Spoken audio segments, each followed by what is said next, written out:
Some people think I'm mindful. Some people think I suck. Hi, friends, it's Adam, the Crippled Cannabis Cowboy.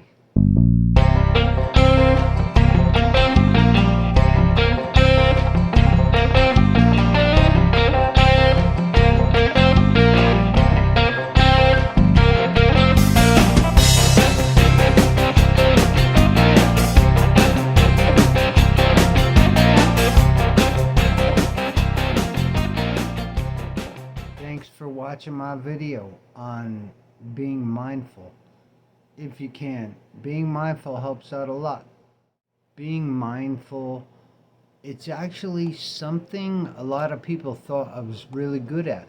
And maybe I was. I was good at being mindful for other people, but at the same time, I lost my damn mind. So you can't really be mindful when you're losing your damn mind. I did notice for myself that it's changed.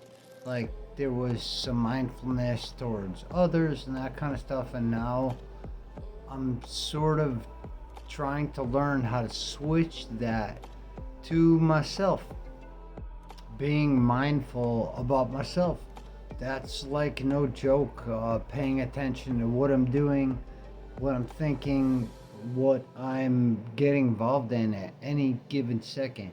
Now, it's not easy. I've sort of trying to transfer my previous mindfulness to like a whole nother way of being mindful about myself. Now, there are a lot of lessons in that. I had to like, there's this thing I learned in yoga called follow it to the root. And it actually helps.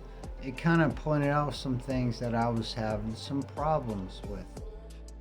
I did notice that the moment I stopped being mindful, something bad happens. So it's a real pain in the ass, particularly when you're in a situation like I am.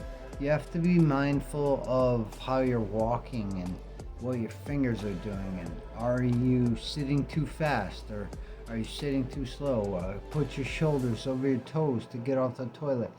Don't stab yourself in the eyeball when you're brushing your teeth.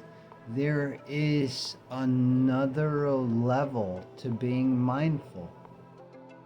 I did notice that being mindful of others and being mindful with yourself, they're kind of connected, and it's just something I noticed, like being mindful without trying to be quiet when they're sleeping, or not turning on a light when they're in their bed, not yelling at them when they're sleeping.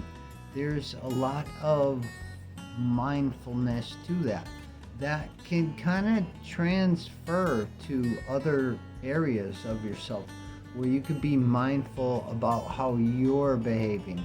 You know, what exactly are you doing? What are you addicted to? You know, that's like a whole nother thing, addiction, but we're all addicted to something. Doesn't kind of matter what it is. Addiction runs rampant everywhere.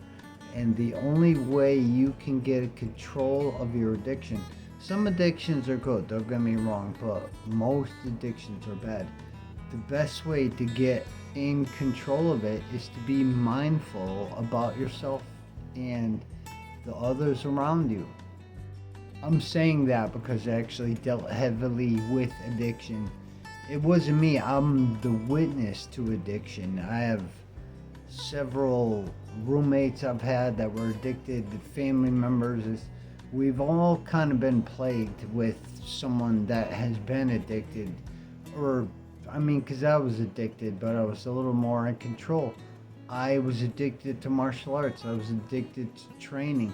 So addiction can run all different kinds of ways. You can get addicted to power. That seems to be the most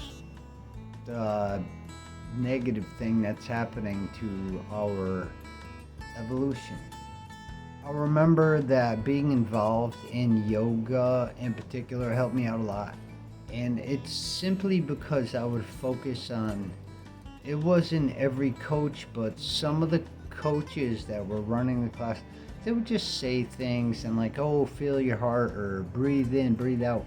and it kind of opened a door for me to be mindful about myself.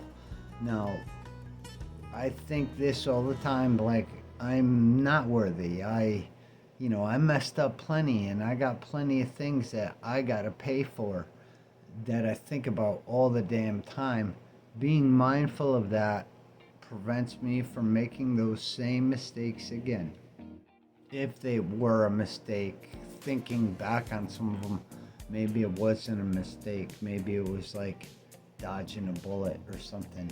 But at the same time, that I feel like my bullet's been dodged, or I dodged a bullet, someone's dodging me. So that's kind of the way it works. So being mindful when you are disabled, it helps out a lot. And it's a pain in the ass, but it helps a little bit. And if you can maybe take a couple minutes to yourself to whatever freaking task you're doing, maybe it's taking a shower, like you want to slip and break your freaking head open. You don't want to stab yourself in the eye when you're brushing your teeth, or when you have a delicious, something on your fork and you're going to eat, but you drop it before it goes in your mouth. Mindfulness kind of stops that, or it slows it down a little bit. There are going to be a lot of things that really drive you freaking crazy, but the best thing that you can do is be mindful and combat them.